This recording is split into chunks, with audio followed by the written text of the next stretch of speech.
Ya son las 10 de la mañana, en punto, 15 grados la temperatura y tenemos muchísimo para comenzar a hablar con Alejandro Kortx, que nos acompaña en esta mañana, porque tenemos 13 preguntas que le queremos hacer a la muerte, en este caso, y sobre eso vamos a abrir toda una temática muy interesante, porque siempre que hablamos de muerte pensamos en el fin de la vida y en realidad hay distintos tipos de muerte. Alejandro, bienvenido. Muchas gracias, un placer estar acá con ustedes. Bueno, estos ratitos previos estábamos aprovechando hacerte todas las preguntas que seguramente en estos minutos no podamos realizar, pero ¿qué hay que preguntarle a la muerte para comenzar con ese disparador?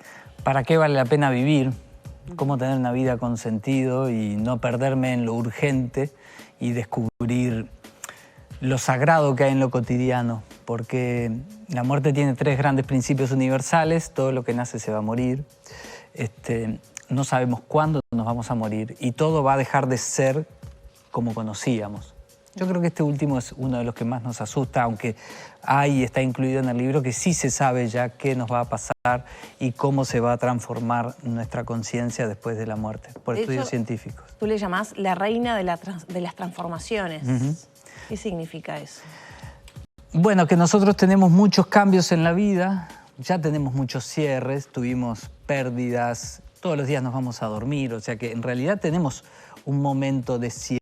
En nuestra cultura le tenemos tanto miedo a la muerte, es el tabú más grande, que lo alejamos y con eso construimos una fobia, porque una fobia necesita un miedo y un ocultamiento, y entonces después es como terror y lo vemos enorme y allá al final y decís, no, acércalo de un modo ritual, con cosas simples para poder ver que en realidad este momento acaba de terminar.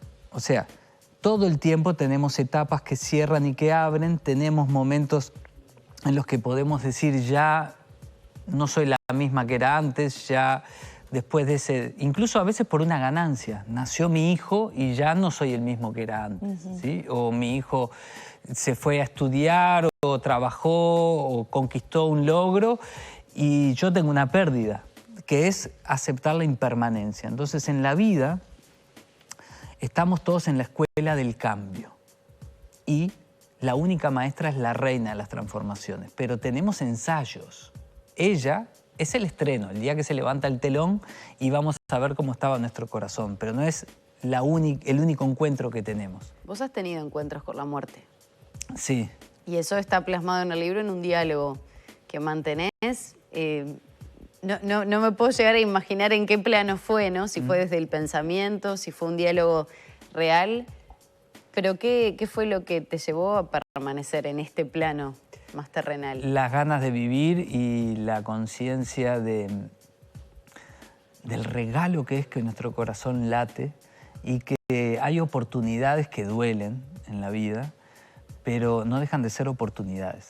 Y venimos a la vida a sanar, y eso es algo que perdemos en foco. En este tiempo de la inmediatez y de conseguir todas las cosas rápidas, es como, bueno, entonces yo quiero ser feliz y listo. Decís, mira, no podés hacer un picnic en este momento sin mojarte porque la humanidad entera está en un momento de gran sanación profundo, entonces mejor que querer enojarte porque no podés hacer el picnic es tomar tu oportunidad.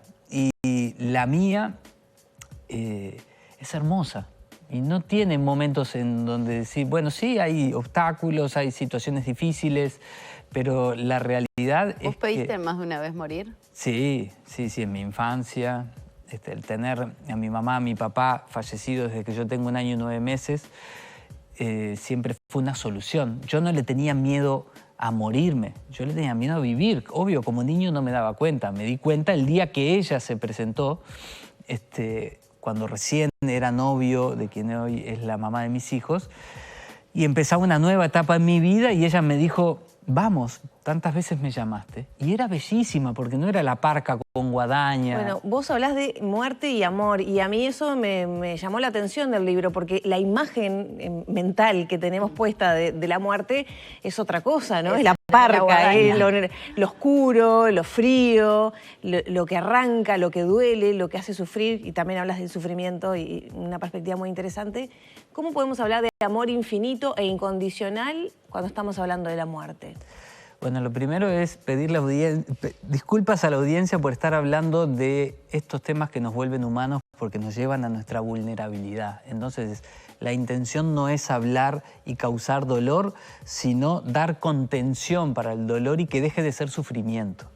Y poder ver que en el dolor, cuando hay amparo, cuando yo construyo espacios para poder hablar de mi vulnerabilidad amparada y amparado, ahí hay muchas respuestas para aprender a vivir ahora, en este momento. Entonces, en ese disfrute difícil de ver que levanto la mirada y esto va a tener final, hay, wow, pero mi corazón está latiendo ahora. Entonces yo ahora puedo tomar ciertas... ¿Qué es lo que no me permite disfrutar de este momento? Y si vos me decís como uruguayos, tenemos duelos pendientes, no solo como sociedad, sino individualmente. La costumbre de barrer para abajo de la almohada y seguir masticando aquello que nos pasó, masticando aquello que no pudimos reparar en nuestra vida y haciendo de eso una forma de vida que después nos deprime o nos trae ansiedad porque no estamos disponibles para estar ahora. Ahora, Alejandro, a los que quedamos en este plano, muchas veces la pérdida de un ser querido, de un ser cercano, nos deja en ese lugar de vulnerabilidad, de dolor, más allá de haber dejado ir a esa persona, a esa madre, a ese padre, a ese abuelo. ¿Eso sirve también como un proceso individual, leyendo este libro, para los que quedamos en este plano? Y tiene las etapas del duelo. Porque siempre, o por lo menos pareciera que es una perspectiva de la aceptación de la muerte desde mi lugar, ¿no? Desde yo un día me voy a morir, tengo que disfrutar la vida, ese estar es el presente. que menos duele, aunque algunas personas... Es como, wow, hablo de mi muerte, me asusta mucho. En general, lo que más duele es el pasaje de nuestros seres queridos. Y sobre todo, si son menores a nosotros, si son nuestros hijos, nuestros sobrinos, hermanos más chicos, ahí nos devuelve más a nuestra vulnerabilidad. Y sí, el libro tiene integración del duelo, cómo acompañar las malas noticias, habla de temas difíciles como la interrupción de la vida, el aborto, que es uno de los duelos más comunes, la pérdida de un hijo. Mirá si nos dolerá tanto que no tenemos una palabra para describir a la persona que falleció su hijo. Si a vos falleció tu esposo, sos viuda. Si falleció tu papá como yo, sos huérfano. Pero si fallece tu hijo, ni lo podemos poner en palabras. Y tendremos que hablar para poder ampararnos y construirnos juntos. Y dentro de las diferentes etapas, cuando yo integro con amor el dolor de lo que me pasó, salgo con mucha más fuerza hacia la vida. Y de eso es de lo que se habla poco, de que la falta de voluntad hacia la vida, en realidad habla de que mi voluntad está puesta en tapar un dolor que no quiero sentir. Por ejemplo, una depresión. Exacto. Esa es la más típica. La depresión es un dolor que después de tanto hacer fuerza para que ese dolor no venga, se transforma en un mecanismo de cómo estar en el mundo y ahí ya es más complejo. Alejandro, vos manejás muchos conceptos en el libro, algunos que a mí me ha costado de comprender racionalmente, quizá. Es culpa del escritor. No, por la complejidad y quizá la profundidad, porque tiene como muchos planos. Y yo te quería preguntar eso, porque hay conceptos entendidos en el libro que son la reencarnación, que son la creencia de una divinidad que de alguna manera rige la vida en este mundo, la creencia en planos. ¿Qué pasa si alguien no cree en nada de eso? Igual le sirve este libro, igual podemos procesar los duelos, la muerte, etcétera, aunque no creamos. Sí, claro. Justamente estás con un desconfiado no creyente. Dentro del libro está, por ejemplo, el testimonio del experimento que hizo Elisabeth Kubler-Ross, psiquiatra suiza no creyente en su momento, católica, que estudió 30.000 casos de experiencias de casi muerte. Experiencia de casi muerte es un nombre técnico de una persona que biológicamente no tenía ningún signo de vida. Si lo ves, a lo largo de la historia de la humanidad también nuestra relación con el fallecimiento cambió, porque antes era no respirar, después era que tu corazón no latiera, hoy es que cierta parte de tu cerebro no funcione, porque la ciencia ha ido avanzando y ha logrado revertir esos procesos. 30.000 personas de experiencias de casi muerte, o sea, personas que fueron dadas por fallecidas y no se sabe por qué vuelven a la vida. Personas desde 2 años hasta 93 años en su estudio científico, de diferentes causas de muerte, con diferentes religiones en diferentes lugares del planeta, todas vieron lo mismo. algo que no es muy original. La gran luz blanca. El gran cañón de luz blanca, hasta lo dice, Burro se lo dice a Shrek en la película número 1, se golpea y le dice, no vayas a la luz blanca, no vayas, cuando se desmaya. ¿Y qué vieron ahí? Que sentían una paz enorme, un amor de que todo estaba en su lugar y un guardián que podía ser Jesucristo, la Virgen María, Buda, dependiendo de la religión que tenía la persona, o un ser fallecido, amado, que había fallecido antes, que le decía, yo voy a estar acá cuando sea tu momento, pero este no es tu momento y tenés que volver a la vida.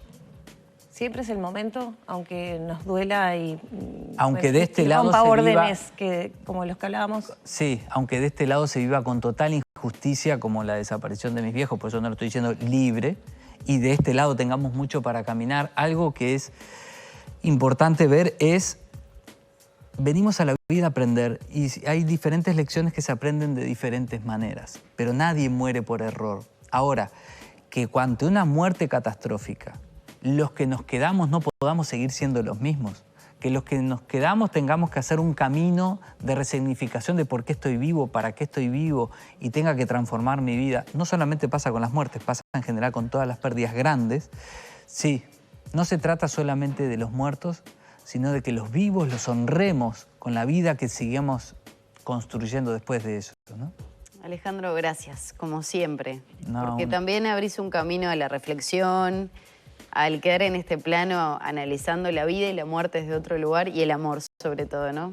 Les Que agradezco. creo que el amor es fundamental para este mundo. Es lo que nos sostiene. La buena noticia es que entre el dolor y el amor solo uno es verdadero y para siempre.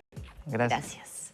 Bueno, 13 preguntas a la muerte para aprender a vivir, ¿no? Que esa fue parte de las respuestas para que Alejandro estuviera aquí de alguna manera. Se va a presentar el próximo 10 de